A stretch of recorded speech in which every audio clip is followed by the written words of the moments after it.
Hi there. Hi, how are you? Good, how are you? I'm Diana. I'm Amanda. Nice to meet you. Nice to meet you. So what brings you in today?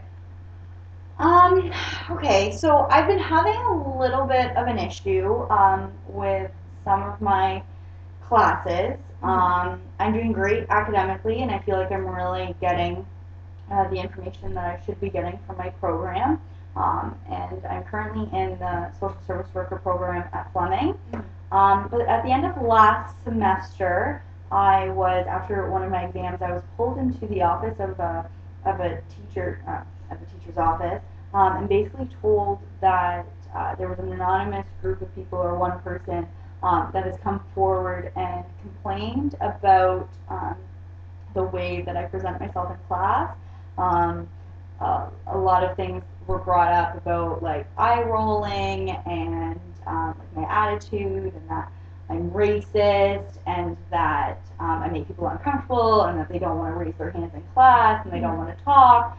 And it actually really took me off guard because I'd never had this happen before and I never really understood what was going on. Um, and a lot of the examples that were given weren't actual examples. So, like, the teacher would be like, oh, well, this person complained about you um, eye rolling. And I was like, oh, okay, well, at what time, like, did I say anything afterwards? Like, and stuff like that. And then moving forward, I came back in January and I was wanting to change my schedule around to work a little bit more around my work schedule.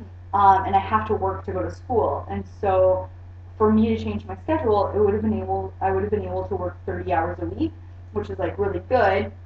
And when I went in, the academic advisor said that I had a note on my file saying I wasn't allowed to change my schedule, and that I had been taken out of the section that I was originally in, and that this professor had come forward and said that I wasn't allowed to switch my schedule, which basically means that I can only get up to 20 hours a week at work, which 10 hours doesn't seem like a lot, but every 2 weeks that's 20 hours that I could be working.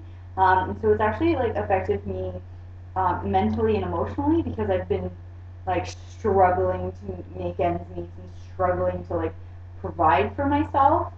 So it's actually like this one situation has like leaked into other situations. And then about 2 or 3 weeks ago, I got an email from one of my professors this semester saying that an anonymous student had come forward and left a note on his like desk in his office saying that I made them uncomfortable in class, and again with the eye rolling. And it really hurts me because when I went to go talk to the professor, he basically had no examples. He had no idea what I was talking about.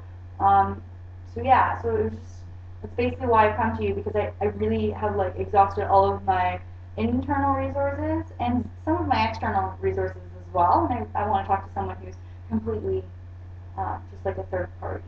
Okay. So, and there was like no warning leading up to the complaints about you or anything that things had been No. fine before that in the classroom? Yeah, I had no idea. Like, I don't want anyone feeling uncomfortable in the classroom, and so yeah, no, I had no idea any of this was going on. I know that I talk a lot in class, and I like answer a lot of questions, and I understand that. And in the class that I was complained about, I actually was told to stop talking in class just by the professor because no one else was talking, and this was known by this was a well known by everyone in the class. And my understanding was, well, no one wants to talk because it's 8 o'clock in the morning and they don't have anything else to say. And it was brought forward that no one else talks because, well, Diana already knows the answer, so why does Diana already talk? So actually, me and two other girls in my class also were big talkers, were putting up our hands and stuff like that. And yet I was the only one that was centered out. I was the only one that was complained about. And another student in my class, that when this happened, and I was so shocked. She basically was like, "Well, it's interesting that they complained about you and not complained about me as a collective because we both talk just as much. Like we're basically on the same level." So yeah, so like it was just really I'm super frustrated and like mentally drained, emotionally drained, and it makes me not want to go to class.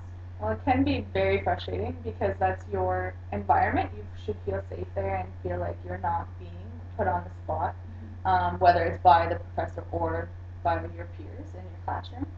Um, is there anyone else like that you could have maybe gone through this experience? Have you experienced something like this before? Like any positive ways or ideas that you could handle the situation? Well, basically, I haven't had this situation ever happen to me. I went to university for 5 years. I was in classes with the same people every single day. There was about 70 of us in the one program with every class together.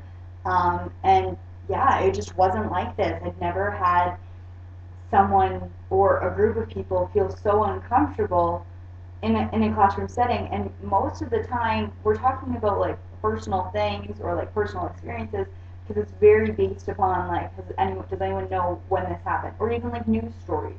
Does anyone know when this happened, like what this was about? Um, so it actually really shocked me because my program that I was in um, was very like text based, was very research based, and I feel like that would have been more butting heads of like personalities and stuff like that because it's your opinion against my opinion.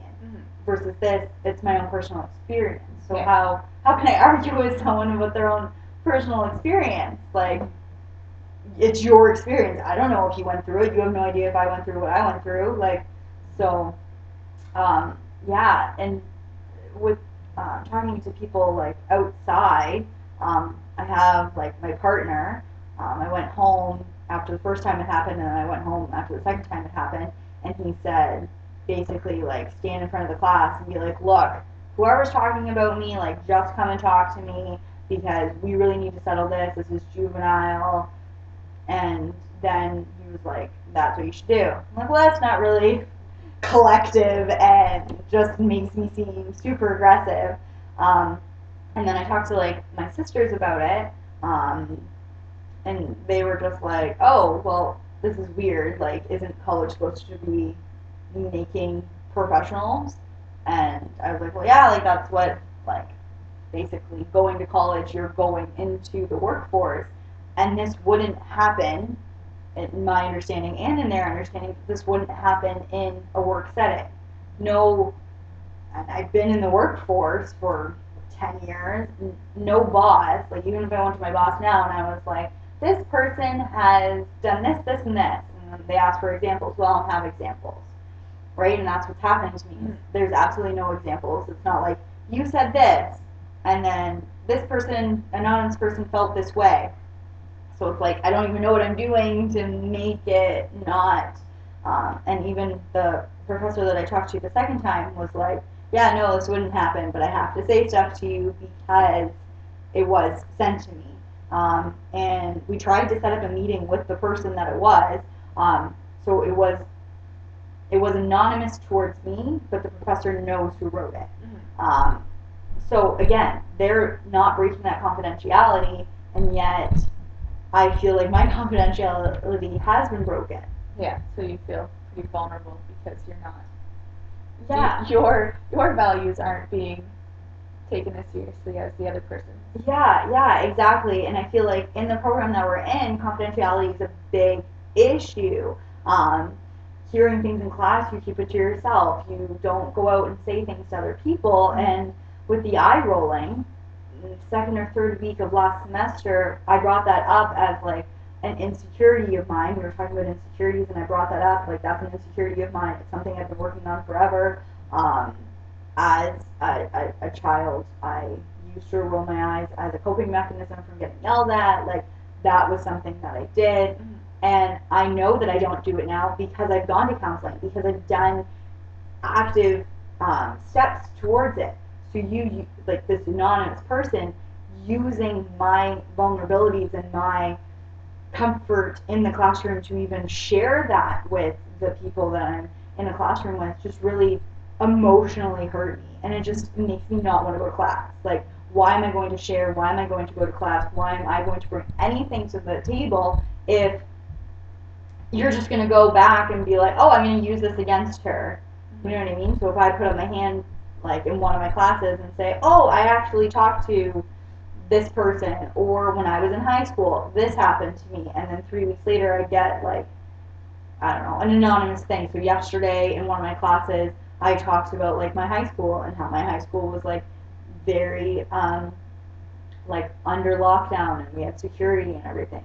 Well, is it going to come back to me that I'm an aggressive person and I carry a knife? Like very, you know what I mean? Yeah. Like it's just, I'm just very upset about it, and it makes me 100% retreat from going to classes. And after this happened, so it was like 2 or 3 weeks ago, the next day I didn't go to class. I sent an email to both my professors, and I was like, look, I have to take a mental health day. Like, I'm sorry, but I can't do this anymore. Mm-hmm. Like, if I'm gonna go to class and I'm gonna be attacked, or if I'm gonna go to class and I have no idea who it is, what's going on, like, it's just very stressful for me, and I feel like that aspect of school should not be stressful. Yeah. Well, and you're paying to be in school and going to those classes, so feeling like you're not able to go is you're spending money on something that you're not using. Right. So maybe try talking to your professors about confidentiality and having them um, remind the classroom and people Okay. in the class about how important it is to be um, supportive of your classmates and to keep that confidentiality within the room instead of taking it and using it elsewhere. Okay. Yeah, no, that's a really good strategy. That, yeah, because I have like one of my classes, we have to do a portfolio presentation, and we actually have to like talk about things that have happened in our lives, and like we have to bring in like a component that's like super important to us, basically. And I'm super nervous that if I bring something in that actually has meaning to me and that is actually emotionally guarded to me, that it's going to go out to so and so and so and so and so and so and so and so, and then it's going to come back to me like, oh, Diana, I don't know, used to do this, or carry the blankie. Like I have no idea, but you know what I'm saying? Like it's just like, where does it end? When does it stop? Like I'm only halfway done school, and Mm-hmm. Yeah, I think that would be a good idea to talk even before you do your presentation. Maybe talk about how important this subject is to you, and to mm-hmm. make sure that it doesn't leave the room. Just to remind your peers and maybe even the professor, just that sometimes we all need a reminder that it, confidentiality is an important thing, and Yeah, just to keep it within the classroom. yeah. No, that's a really good strategy. That's a really Like, good strategy, and like I only have to do that in a couple of weeks, so maybe like making sure the way I say it doesn't come across mm-hmm. in a way that can be reared Well, you as don't rude. want to not express yourself. You want to be open and explaining of what the issue is, because you don't want to lose marks for withholding information that could Mm-hmm. give you a better chance of having a higher grade. So maybe just, yeah, understanding the way that things could be portrayed, and looking at it from different perspectives to see if you could change it so that maybe it can't be turned around into something different, or even Yeah. just like a different way of saying it, different, maybe different words Okay. might help. Yeah, yeah. And yeah, that totally would work because like I've said earlier, like I feel like I'm being bullied. Like how do you prove that you're being bullied mentally and emotionally? Like, Mm-hmm. you know what I mean? Getting harassed in the most anonymous way possible because I have no idea Yeah. who it is. If it's a group of people, I have no idea. And so for me, it's just upsetting, I guess, is like just I don't know.